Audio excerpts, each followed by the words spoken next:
നമ്മളെല്ലാവർക്കും രാവിലെ എഴുന്നേൽക്കുമ്പോൾ തന്നെ ഭയങ്കര എനർജറ്റിക് ആയിട്ട് കാര്യങ്ങളൊക്കെ ചെയ്യണമെന്ന് വിചാരിച്ച് നമ്മൾ പ്ലാൻ ചെയ്ത തലേദിവസം കിടക്കുന്നത്. എൻ്റെ അമ്മൂമ്മയുടെ കാര്യമൊക്കെ എനിക്ക് ഓർമ്മയുണ്ട്. ഒരു 80-ആം വയസ്സിലും പുള്ളിക്കാരി രാവിലെ എഴുന്നേറ്റ് ചിട്ടയോടെ കാര്യങ്ങൾ ചെയ്യും, ഭയങ്കര എനർജറ്റിക് ആണ്. പക്ഷെ ഇന്ന് നമ്മൾ കണ്ടുവരുന്ന ഈവൻ ഒരു ടീനേജേഴ്സിൽ പോലുമുള്ള ഒരു പ്രശ്നം എന്ന് വെച്ചാൽ രാവിലെ എഴുന്നേൽക്കുമ്പം ഒന്നും ചെയ്യാനുള്ള ഒരു ഉന്മേഷമില്ല, അല്ലേ?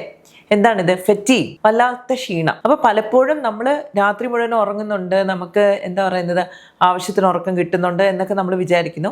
പക്ഷെ രാവിലെ എഴുന്നേൽക്കുമ്പോൾ നമുക്കൊന്നും ചെയ്യാനുള്ള ഒരു എനർജി ഇല്ല. അപ്പൊ ഇതെന്താണ് ഇതിന്റെ കാരണം? ഫെറ്റീഗ് എന്ന് പറഞ്ഞാൽ ശരിക്കും പറഞ്ഞാൽ 2 തരമുണ്ട്. ഒന്ന് നമുക്ക് ഫിസിക്കൽ ഫെറ്റീഗ്, അതായത് നമ്മുടെ ശാരീരികമായിട്ടുള്ള ഒരു ക്ഷീണം. അത് കൂടാണ്ട് ഒരു മെന്റൽ ഫെറ്റീഗും ഉണ്ട്. അതിന് ഞാൻ നല്ലൊരു എക്സാമ്പിൾ പറയട്ടെ. നമ്മൾ പലപ്പോഴും ഒരു ദിവസം ലീവാന്നിരിക്കട്ടെ, വീട്ടിൽ വെറുതെ ഇരിക്കുകയാണ്. അപ്പോൾ നമ്മൾ എന്ത് ചെയ്യും? രാവിലെ മുതൽ ഇങ്ങനെ ആലോചിച്ച് കൂട്ടും, അല്ലെ, എന്തെങ്കിലുമൊക്കെ കാര്യങ്ങൾ. അപ്പോൾ വൈകുന്നേരം ആകുമ്പോൾ ശരിക്കും പറഞ്ഞാൽ നമ്മൾ ജോലിക്ക് പോയിട്ട് തിരിച്ചു വരുന്നതിനെക്കാട്ടിലും ക്ഷീണമായിരിക്കും നമ്മൾ വെറുതെ ഇരിക്കുന്ന ദിവസം. കാരണം നമ്മളിങ്ങനെ ചിന്തിച്ച് കൂട്ടുന്നുണ്ട്.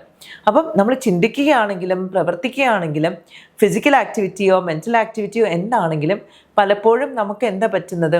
ഒരു എക്സോഷൻ, ഒരു ക്ഷീണം എന്നുള്ള കാര്യത്തിലേക്ക് നമ്മൾ പോകുന്നു ചെറിയൊരു കാര്യം ചെയ്യുമ്പോൾ തന്നെ. എന്താണ് ഇതിൻ്റെ റീസൺ? പലപ്പോഴും പല റീസൺസ് ഉണ്ടാകാം, എങ്കിലും വളരെ കോമൺ ആയിട്ട് കണ്ടുവരുന്ന 2-3 കാര്യങ്ങളുണ്ട്. ഒന്ന്, നമ്മുടെ ന്യൂട്രീഷണൽ ഡെഫിഷ്യൻസി. പ്രത്യേകിച്ച് സ്ത്രീകളിൽ അയൺ ഡെഫിഷ്യൻസി ഉണ്ടെങ്കിൽ അത് ക്ഷീണമായിട്ടായിരിക്കും നമ്മൾ എക്സ്പീരിയൻസ് ചെയ്യുന്നുണ്ടാവുക.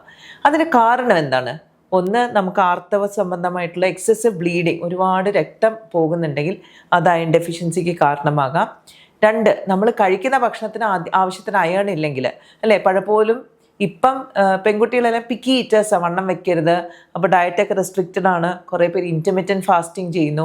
അപ്പോൾ നമ്മുടെ ഭക്ഷണത്തിന് ആവശ്യത്തിന് ചിലപ്പോൾ ന്യൂട്രിയൻസ് ഉണ്ടാവണം എന്ന് നിർബന്ധമില്ല. അപ്പോൾ അവിടെ നമുക്ക് അയണിൻ്റെ ഒരു ഡെഫിഷ്യൻസി വരാം. 3-മത്തെ കാര്യം, നമുക്ക് ദഹന പ്രക്രിയ കറക്റ്റ് അല്ലെങ്കിൽ, അതായത് നമ്മൾ കഴിക്കുന്ന ഭക്ഷണം ശരിക്കും ഡൈജസ്റ്റ് ചെയ്ത് അത് അബ്സോർബ് ചെയ്യാൻ പറ്റുന്നില്ലെങ്കിലും അവിടെ നമുക്ക് ഡൈജഷനിൽ അല്ലെങ്കിൽ നമുക്ക് ന്യൂട്രീഷണൽ ഡെഫിഷ്യൻസീസ് വരാം. അത് നമ്മുടെ അയൺ ഡെഫിഷ്യൻസിക്ക് കാരണമാകാം.